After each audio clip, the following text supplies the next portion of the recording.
ഒരിടത്ത് എപ്പോഴും തൻ്റെ സൗന്ദര്യത്തെപ്പറ്റി പുകഴ്ത്തി പറയുന്ന ഒരു മയിലുണ്ടായിരുന്നു. അവൻ ദിവസവും തടാകത്തിൻ്റെ കരയിൽ പോയി നിന്ന് വെള്ളത്തിൽ സ്വന്തം പ്രതിച്ഛായ നോക്കി നിൽക്കുമായിരുന്നു. എന്നിട്ട് സ്വയം പറയും, ഓ, ഞാൻ എത്ര സുന്ദരനായ പക്ഷിയാണ്! എൻ്റെ പല നിറങ്ങളിലുള്ള ഈ വാൽ കാണാൻ എന്തു ഭംഗി! ഒരു ദിവസം അവൻ തടാകക്കരയിൽ ചെന്നപ്പോൾ അവിടെ ഒരു കൊറ്റിയെ കണ്ടു. മയിൽ കൊറ്റിയോട് പറഞ്ഞു, എന്തു നിറമില്ലാത്ത പക്ഷിയാ നീ! നിനക്കെന്നെപ്പോലെ നിറമുള്ള ഭംഗിയുള്ള തൂവലുകളൊന്നുമില്ല. കൊറ്റി അന്നേരം ഇങ്ങനെ ചോദിച്ചു, എനിക്ക് നിറമുള്ള തൂവലുകളില്ല, ശരിയാണ്. എന്നാൽ എൻ്റെ തൂവലുകൾ എന്നെ എത്ര ദൂരം വേണമെങ്കിലും പറക്കാൻ സഹായിക്കും. നിന്റെ ഭംഗിയുള്ള ഈ തൂവലുകൾക്ക് അതിനുള്ള കഴിവുണ്ടോ? ആ മയിൽ മറുപടി ഒന്നും പറയാതെ പെട്ടെന്ന് തന്നെ അവിടെ നിന്നും ഓടിപ്പോയി. പ്രണവപ്രകാശത്തിൻ്റെ പുതിയ ഒരു അധ്യായത്തിലേക്ക് എല്ലാവർക്കും സ്വാഗതം. ഹവ്യൈ കവ്യൈശ്ച സർവൈ ശ്രുതിചയ വിഹിതൈ കർമ്മഭിഃ കർമ്മശീലാ ധ്യാനാദ്യൈരഷ്ടഭിശ്ച പ്രശമിത കലുഷാ യോഗിന പർണഭക്ഷാ യാമേവാനേകരൂപാം പ്രതിദിനമവനൗ സംശ്രയന്തേ വിധിജ്ഞാ സാ മേ മോഹാന്ധകാരം ബഹുഭവജനിതം നാശയത്വാദിമാതാ.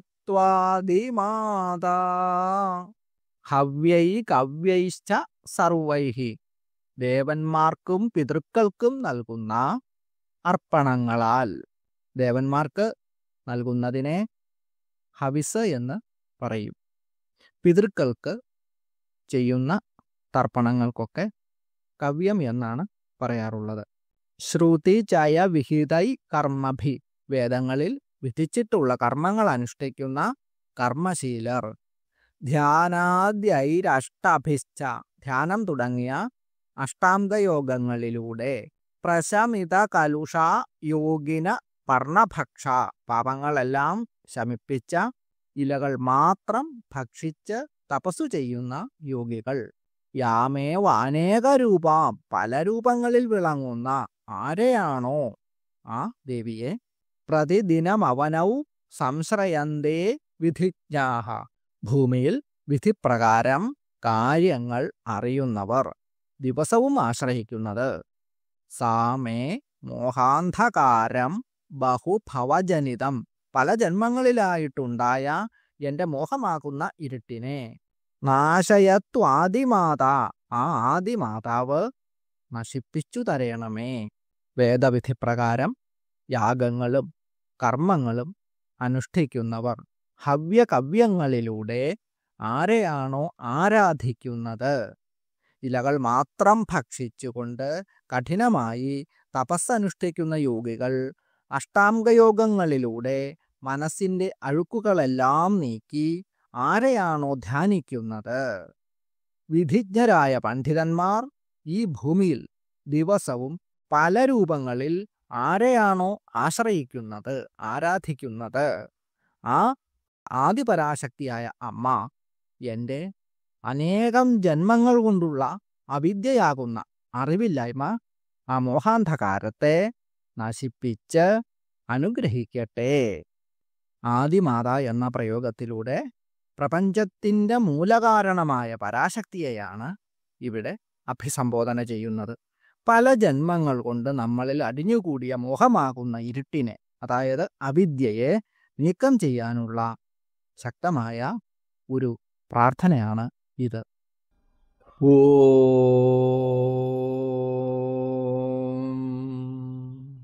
ശ്രീ ലളിതാംബികായൈ നമഃ.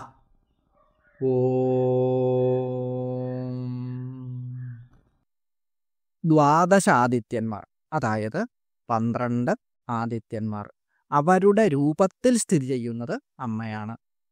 12 ആദിത്യന്മാരാകുന്ന ദ്വാദശാദിത്യന്മാർ എന്നറിയപ്പെടുന്ന സൂര്യന്മാർ അമ്മ തന്നെയാണ്. അതുകൊണ്ട് വശിന്യാദി വാഗ്ദേവതകൾ മിത്രരൂപിണി എന്ന് ലളിതാ സഹസ്രനാമത്തിൽ അമ്മയെ സ്തുതിക്കുന്നു. ദ്വാദശാദിത്യന്മാർ ധാതാവ്, മിത്രൻ, അര്യമാവ്, രുദ്രൻ, വരുണൻ, സൂര്യൻ, ഭഗൻ, വിവസ്വാൻ, പൂഷാവ്, സവിതാവ്, ത്വഷ്ടാവ്, വിഷ്ണു അഥവാ ഉരുക്രമൻ എന്നിങ്ങനെയുള്ള മിത്രന്മാരുടെ രൂപം ധരിച്ചവൾ എന്നാണ് മിത്രരൂപിണി എന്ന ഈ മന്ത്രത്തിൻ്റെ അർത്ഥം. നമുക്ക് നമ്മുടെ നഗ്ന നേത്രങ്ങൾ കൊണ്ട് കാണാൻ കഴിയുന്ന ബ്രഹ്മം അത് സൂര്യനാണ്. അതുകൊണ്ട് പ്രത്യക്ഷ ബ്രഹ്മമാണ് സൂര്യൻ എന്ന് വേദം പറയുന്നു. അസാവാദിത്യോ ബ്രഹ്മ, ബ്രഹ്മസ്വരൂപിണിയായ അമ്മ തന്നെയാണ് ആദിത്യൻ. അതുപോലെ എല്ലാ ജീവികളുടെയും ഏറ്റവും അടുത്ത ബന്ധു സൂര്യനാണ്. മിത്ര എന്ന ശബ്ദത്തിന് ബന്ധു എന്നും അർത്ഥമുണ്ട്. ലോകബന്ധു എന്ന പദത്തിനും സൂര്യൻ എന്ന് അർത്ഥം വരുന്നു. ആത്മചൈതന്യമായി നിൽക്കുന്നത് അമ്മയാണ്. ഈ ജീവിതത്തിൽ ഏറ്റവും നല്ല സുഹൃത്തുക്കളെ കിട്ടുന്നു എങ്കിൽ അതിന് പ്രേരണയാകുന്നതും അമ്മയുടെ ഇച്ഛ തന്നെ. ഓം മിത്രരൂപിണ്യൈ നമഃ.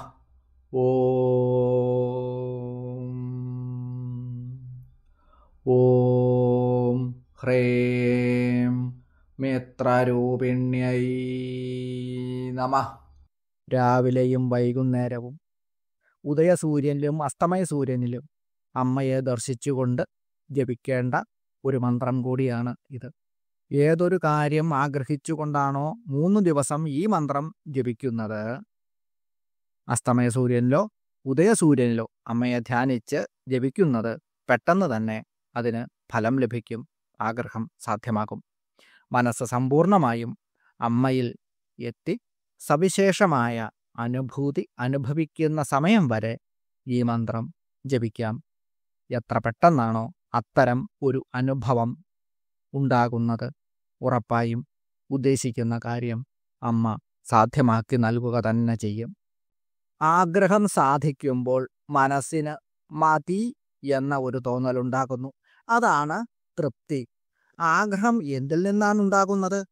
അത് ഇല്ലായ്മയിൽ നിന്നുമാണ് ഉണ്ടാകുന്നത്.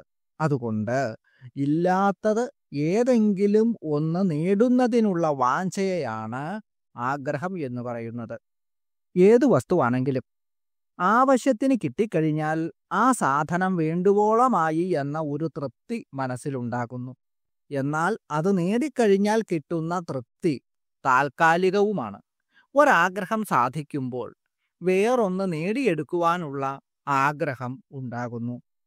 ആശയായുള്ള പാശമതിങ്കേന്ന് വേർവിടാതെ കരയേറുന്നു മേൽക്കുമേൽ. അങ്ങനെ പൂർണ്ണമായ തൃപ്തി കിട്ടാത്ത മനസ്സിന് വിഷമമുണ്ടാകുന്നു.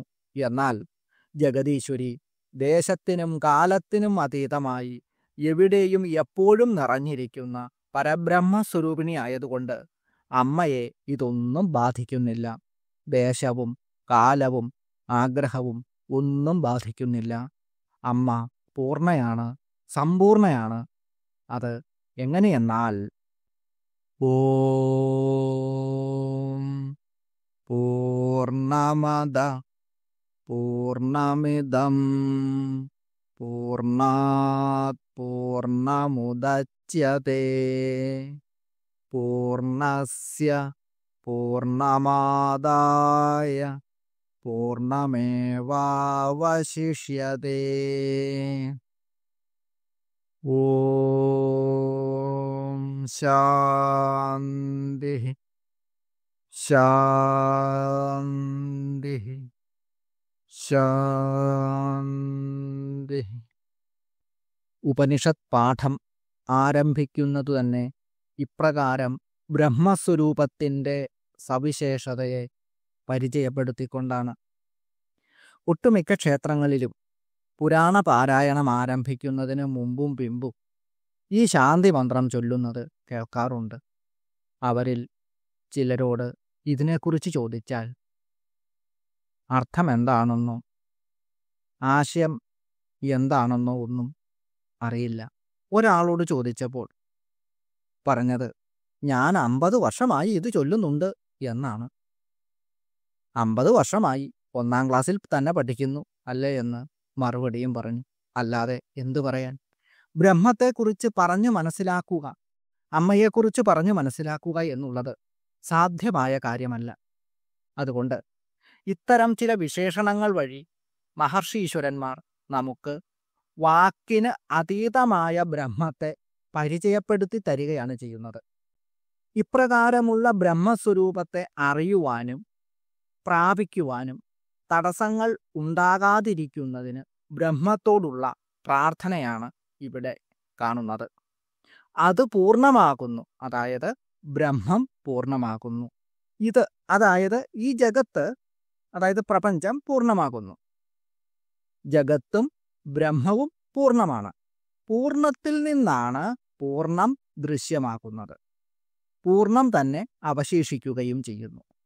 കാരണം പൂർണ്ണമാണ് ബ്രഹ്മം എന്നുള്ളത് കൊണ്ട് തന്നെ അതിൽ നിന്നുണ്ടാകുന്ന കാര്യവും പൂർണ്ണം തന്നെയാണ്.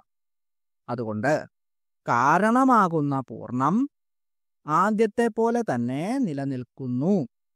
ഒരാൽമരം പൂർണ്ണമാണ്. അതിൽ നിന്ന് ഉണ്ടാകുന്ന വിത്തും പൂർണ്ണമാണ്. ആൽമരത്തിൽ നിന്ന് എത്രമാത്രം വിത്തുകൾ ഉണ്ടായി അവ വളർന്നു വലുതായാലും മാതൃസസ്യമാകുന്ന ആ വൃക്ഷം പൂർണ്ണം തന്നെയായി നിലകൊള്ളുന്നു.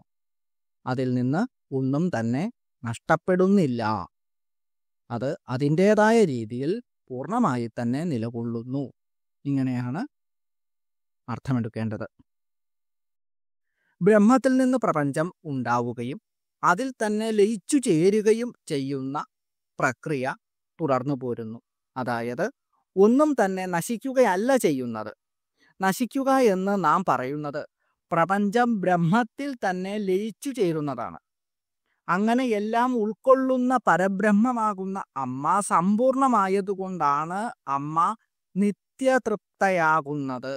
എല്ലാ കാലവും തൃപ്തിയുള്ളവൾ എന്നാണ് നിത്യതൃപ്ത എന്ന മന്ത്രത്തിൻ്റെ അർത്ഥം.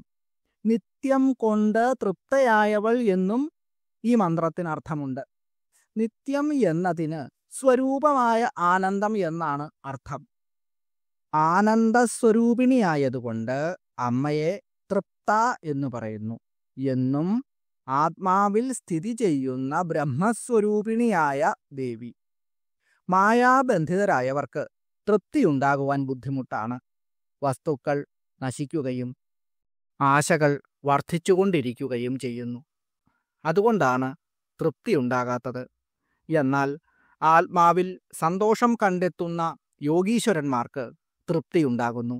അവർ നിത്യതൃപ്തരാണ്. സമസ്ത പ്രപഞ്ചങ്ങളുടെയും സൃഷ്ടികർത്തൃയും രക്ഷാകർത്തൃയുമായ അമ്മയ്ക്ക് ആഗ്രഹങ്ങളില്ല. അതുകൊണ്ടാണ് അമ്മ നിത്യതൃപ്തയാകുന്നത്. ശ്രീരാമകൃഷ്ണദേവൻ അതിമനോഹരമായി ഇപ്രകാരം ബ്രഹ്മത്തെക്കുറിച്ച് വിവരിച്ചു തരുന്നു. ബ്രഹ്മം എപ്രകാരമാണ് എന്ന് വായ്കൊണ്ട് പറയാനാവില്ല. സർവവസ്തുക്കളും എച്ചിലായിരിക്കുന്നു. വേദം, പുരാണം, തന്ത്രം, ഷഡ്ദർശനങ്ങൾ എല്ലാം അശുദ്ധമായി പോയിരിക്കുന്നു.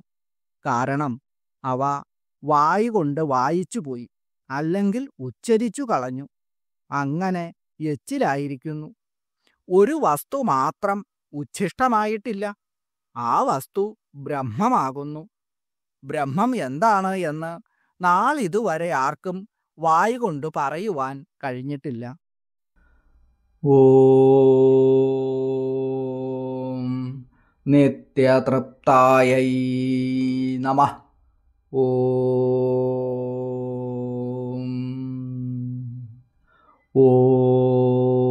ഹ്രീം നിത്യതൃപ്തായൈ നമഃ. അനാവശ്യമായ ആഗ്രഹങ്ങളെ ഇല്ലാതെയാക്കി അത്യാസക്തിയെ നശിപ്പിച്ചുകൊണ്ട് നേർവഴിക്ക് നയിക്കുന്ന ഒരു മഹാമന്ത്രമാണിത്. വിദ്യാർത്ഥികൾക്കും അധ്യാപകർക്കും ഈ മന്ത്രം വളരെ ഉത്തമമാണ്. രാവിലെയും വൈകുന്നേരവും ഈ മന്ത്രം ജപിക്കാം. നേരമോ കാലമോ ഒന്നും നോക്കേണ്ട ആവശ്യമില്ല. ശ്രീ മഹാദേവി എല്ലാ ഐശ്വര്യങ്ങളും പ്രദാനം ചെയ്തുകൊണ്ട് എല്ലാവരെയും അനുഗ്രഹിക്കട്ടെ എന്ന് പ്രാർത്ഥിച്ച് അമ്മേ അവിടുത്തെ പാതാരബിന്ദങ്ങളിൽ സാഷ്ടാംഗം പ്രണമിച്ചുകൊണ്ട് നിർത്തുന്നു. നന്ദി, നമസ്കാരം.